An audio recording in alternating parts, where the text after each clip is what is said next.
ever seen a design and you liked it kinda, but you wanted to change it up? If that's ever happened to you, let me tell you what you can do about it. Let's get started. It's Romeo Wednesday. Hello everyone and welcome to Crafting with Delonda.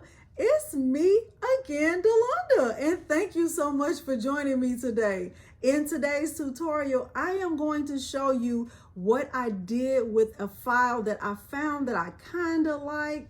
I was able to merge that file in with font that I found that I like from the Google Fonts website.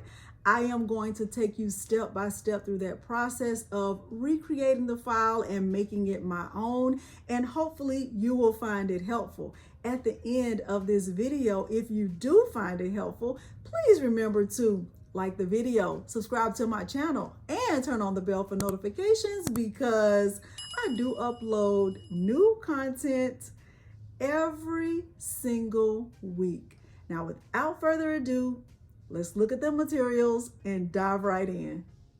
The materials I'm using for this project include, of course, the star of the show, my Siser Romeo. I'll use a gray Gildan cotton shirt, and I'm not sure of the color of StripFlock Pro I'll be using. I do have navy, I have black, I have this bluish color, I have green, orange, and I also have yellow. I'm sure I have white here somewhere, but it'll be a combination of these colors. And I'm using a file that I downloaded from Creative Fabrica as well as one of the fonts from the Google Fonts website.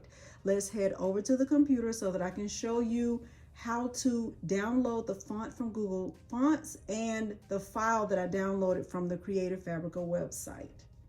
The first thing we're going to do is open up a new tab, a Google Chrome tab, and we're going to do a search for Google Fonts.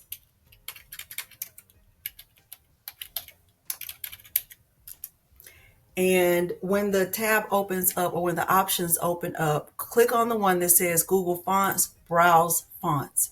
Now, there are multiple ways to search, but I already know the name of the font I'm looking for. However, if you don't, you can just type whatever you want your message to say and look at it to see what it'll look like. I want my word to say vintage, and I want it to be in all caps. Okay, so I can kind of just look. I typed it over here on the left. So this is what a preview will look like. I can make the preview bigger or smaller, and then I can just scroll down to see what it will look like. Okay, so I can look and see if there are any that just kind of stick out to me. I can add some filters, like I can look right here and see some, I think it's pronounced as serif. Here's slab serif and then sans serif fonts. So, you can kind of add filters if you want. I don't really want to have any filters. Like I said, I already know the name of the font that I'm looking for, but I kind of wanted you to see what it looks like here on the Google Fonts page. So now what I want to do is find the font that I'm looking for. The one I'm looking for is called Monoton, Monoton. And I'm going to click it, and that's what the font looks like.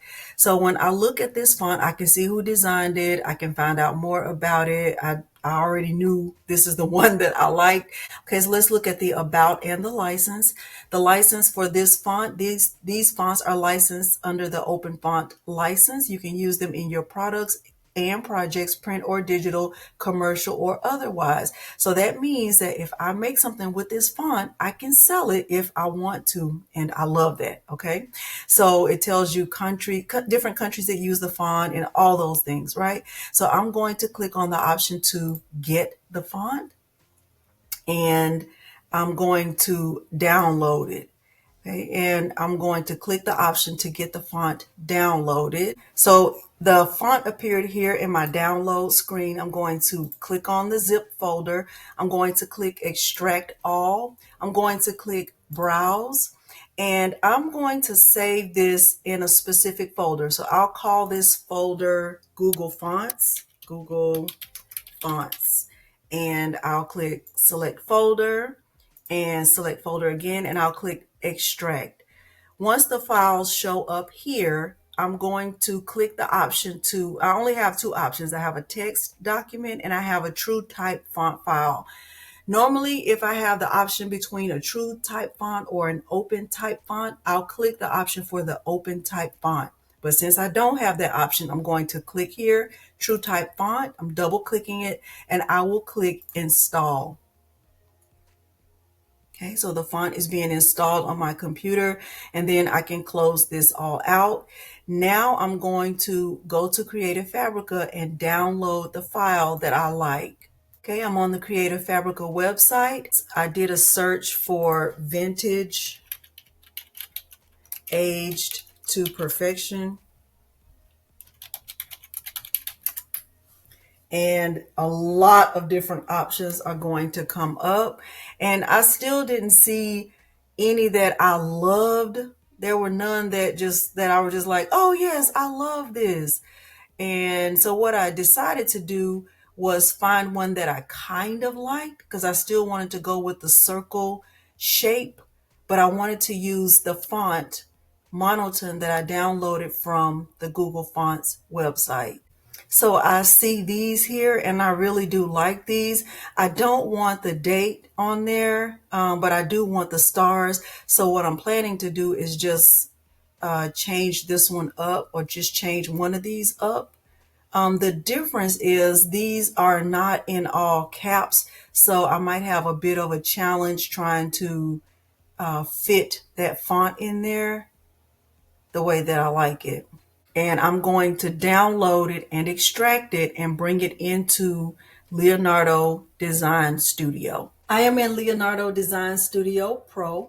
And the first thing I'm going to do is go over here to File, and I'm going to bring in the file that I just downloaded from the Creative Fabrica website. When I bring the file in, I'm bringing in the SVG. It looks like this. I'm going to bring it in as editable artwork. I'll click apply. Right now I have my view on a dark background and I have it set to material role. I'm going to change this to cutting mat, and let's go ahead and turn the dark background off. Okay, I'll bring the size of the file down just a little bit. And I'm getting ready to do a lot of ungrouping, but I want you to really understand what's going on the mat, so you can, when you're trying this process, you'll understand what you're doing. So right now, if I look at my layers panel, I just have one layer, but I'm going to ungroup this so I can see what's in each of the layers. I'm going to right click and click ungroup.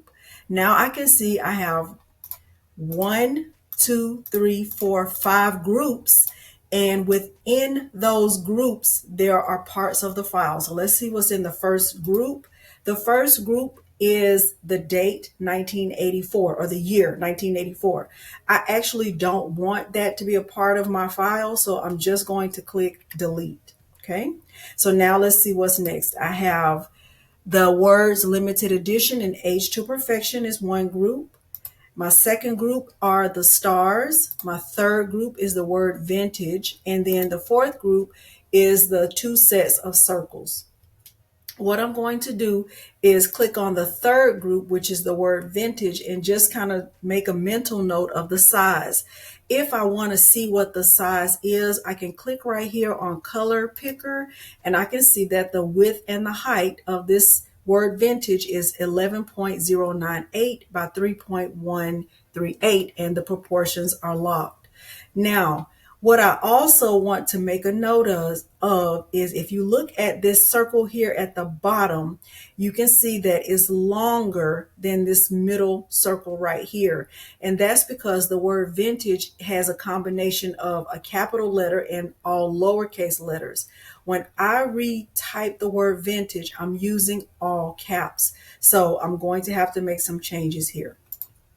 The first thing I want to do now is move the word vintage over here to the left. I'm not just going to delete it just yet, but I'm just going to move it over. Now I'm going to click anywhere on my screen and then go to the T down here for text. And the text that I'm using is the one that I downloaded from the Google Fonts website called Monotone. Now I am going to turn on my caps lock and I'm going to type the word vintage.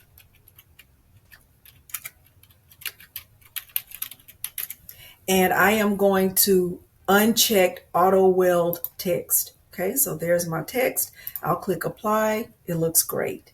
Now I do want my text to fit in here, but it doesn't matter if it doesn't because I'm going to be resizing some of this anyway. I'm going to move it up and then just start to recenter it. And I actually want it to be big. I really want it to be very big. Okay, I want it to be right at about 10.8. 10.8 is a fair size. Okay, I think this size is perfect. Maybe a little bit taller though. Okay, let's do at least a height of 3. Okay, so 10.8 by 3.3 is the size that I want this, and I think that I want to use. Let's see what yellow will look like. Let's see. I think that's going to be a great color. Okay, so my word vintage is going to be in yellow. Let's go ahead and turn on that dark background. All right, so now what I'll do is just move this over here, and everything I'm going to do is going to center around my word vintage being in yellow. Okay, I have multiple colors of StripFlock, so I can kind of just make this fit the way I want it to, and it's going to be fine.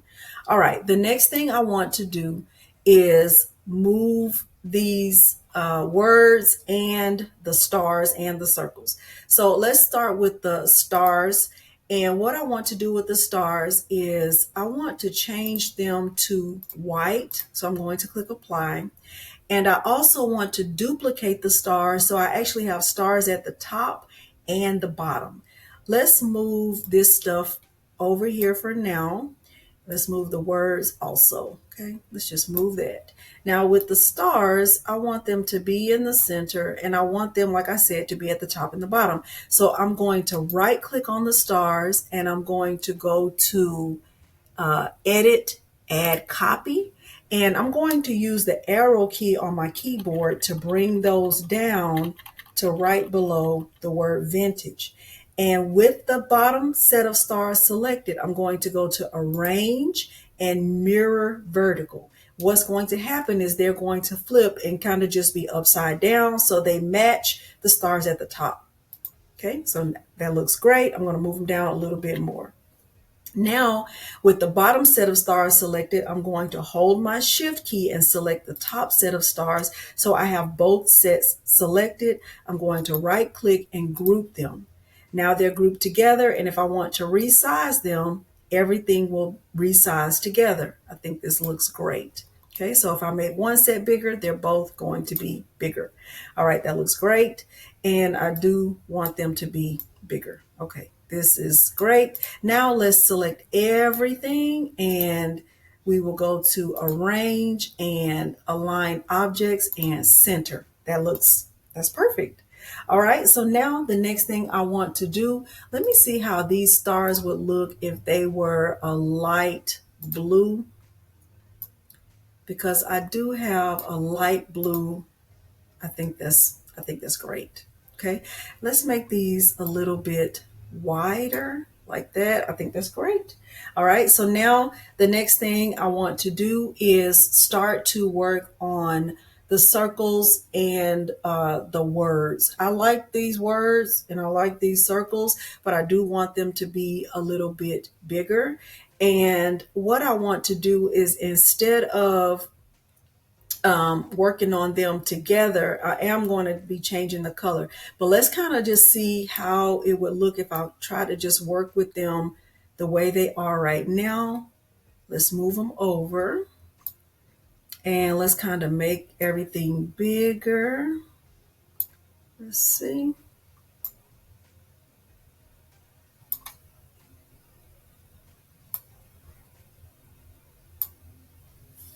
Okay, that kind of looks good. Okay, but let's move it up. Let's look at my layers panel. Okay, so I have those selected.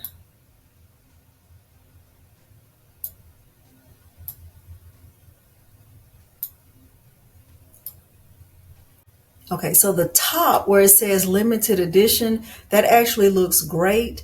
The bottom is where I'm having an issue because of this line right here, but I'm going to fix that.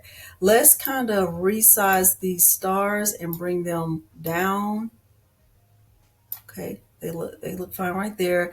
Now, what I'm going to do is select the circles. So I'm selecting the circles. I'm looking right here. I can see that I have the circles selected.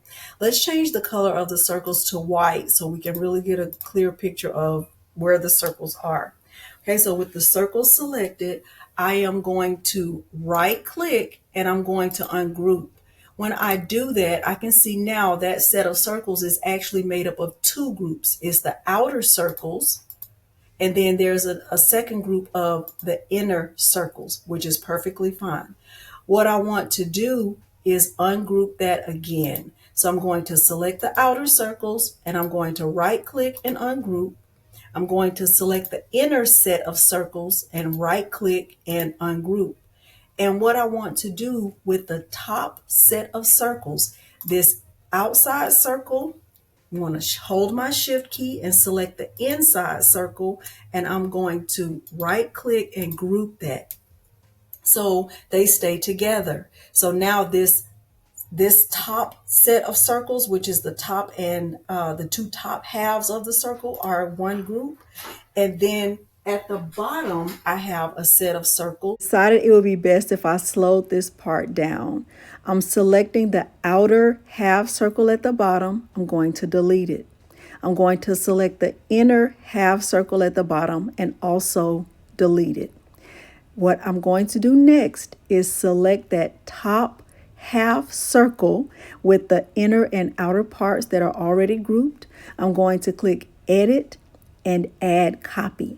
With the copy selected, I am going to choose the option at the top. I'm going to click Arrange and Mirror Vertical. So the top circle will flip downward. That way, both of my circles will be the same shape and the same size. I'm using the down arrow key on my keyboard to just move that top circle down to the bottom. From there, I resized the center word vintage to make it a little bit smaller so it would not touch the white part of the circle. And then I kind of made sure that everything was centered. So the word is still wide. It just wasn't as tall, but I like it like this. And then I started to play around with centering, making sure the words were as big as I wanted them to be and centered perfectly. And then from there, after I got the sizing the way I wanted, I started to play around with the colors. Not sure why I was doing that because I don't have very many colors of StripFlock Pro, but I just kind of wanted to see what it would look like. Once I was finally decided on the colors, once again, I checked to make sure the words were at the right size. And then I made sure they were rotated perfectly to fit within the circles. I deleted the first word vintage, and then it was time to send the design to my Romeo to be cut. Everything looks great from here. I'm very pleased with how this turned out. I checked everything. I clicked send design. I made sure all of my vinyl was mirrored. I moved the vinyl over just a little bit so it wouldn't start right at the very corner. And everything I'll do from here will be back on the camera.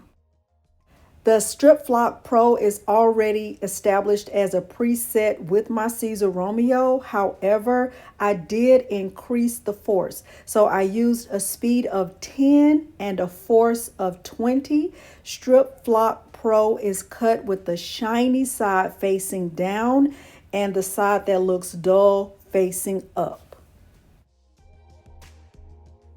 I have all of my vinyl cut out. I have a piece right here that I'll need to be careful with, and I'm going to weed this. I'm going to get this all weeded. My white vinyl, I ended up cutting it apart, and I'll get all of this weeded, and then we'll move over to the heat press. I'll start with this layer since this will be the first layer that I press. And This blue is a lot darker than I anticipated it being, but that's fine.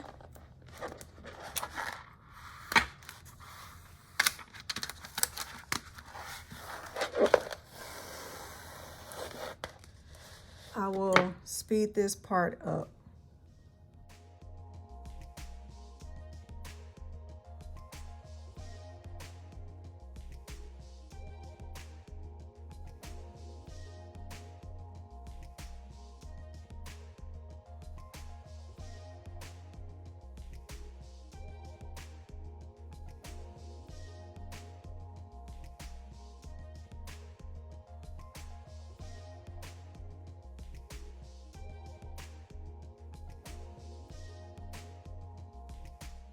I have my shirt. I am going to fold it in half and do a quick pre-press. My heat press is set to 315. The purpose of the pre-press is to remove any moisture and to get a crease down the middle. The next thing I'm going to do is get my first layer.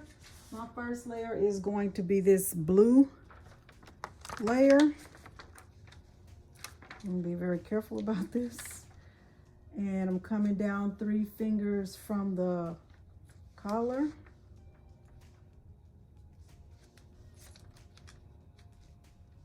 I'm not going to use any parchment paper or anything on this first layer. I'm just gonna get it placed down.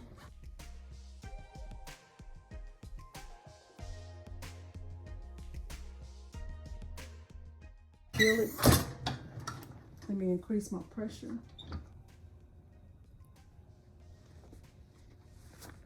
Use my first layer. Cooling it off just a tiny bit. And peel it.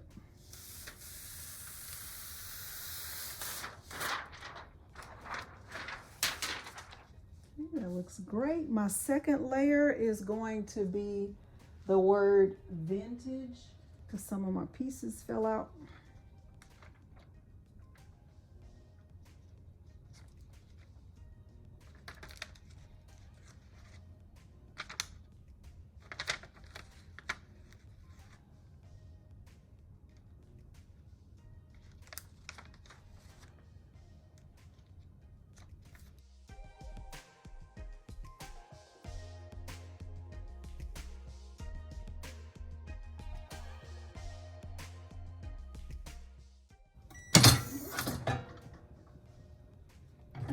So it looks really good. Hopefully my stars will stay in place, but this is how my second layer looks. And I'm going to kind of shake it out and make sure that I let it cool down just a little bit. If any of it starts to come up, press it again.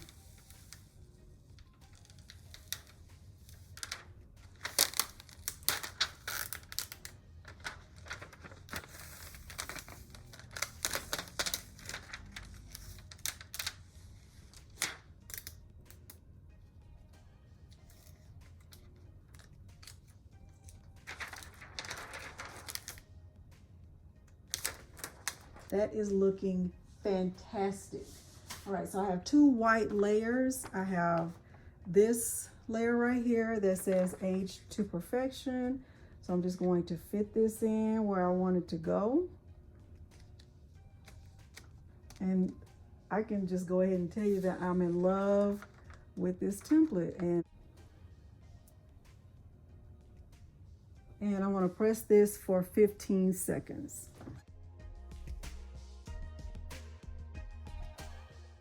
So this is the finished shirt, and what am I going to say? I love it. Now I know you can't really see the beauty of StripFlock Pro in this video, but trust me when I say it feels just like velvet.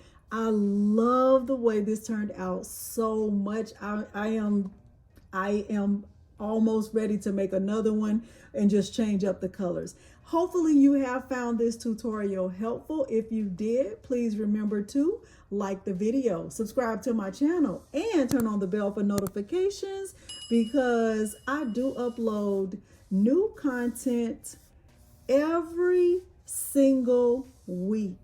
Thank you so much for joining me today, and thanks for watching. Bye.